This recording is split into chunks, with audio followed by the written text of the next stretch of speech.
Not only is the Fed increasing interest rates at the fastest pace since the 1980s, Federal Reserve Chairman Jerome Powell once again suggested the increases will continue. We have some ground left to cover here, and cover it we will.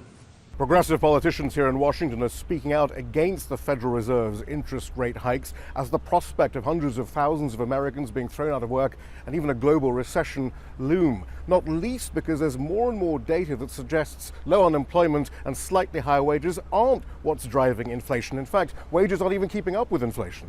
The pandemic, supply chain issues, the war in Ukraine, these have been major drivers of inflation.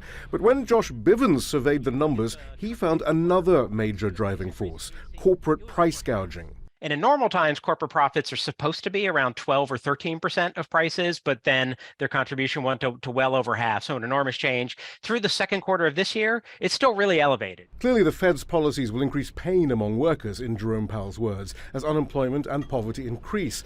But they also may have other effects. Workers at this Home Depot in Philadelphia are voting this week on forming a union, part of a wave of labor organization across the U.S. at a time of low unemployment and an awareness of record corporate profits. But there are fears here that higher unemployment will snatch away that new worker confidence. Throughout the entire pandemic, we had a now hiring sign up, which told me there's leverage there. This is kind of a precarious game, right? Because you also have the Fed coming in, jacking up interest rates, trying to induce a recession, trying to increase unemployment.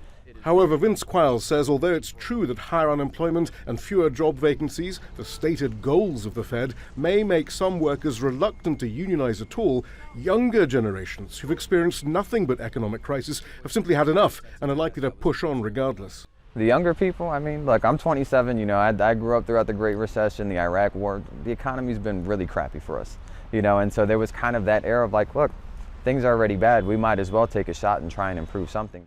In the 1980s, the Federal Reserve was quite open. It was using interest rate rises to smash union power and moderate wages.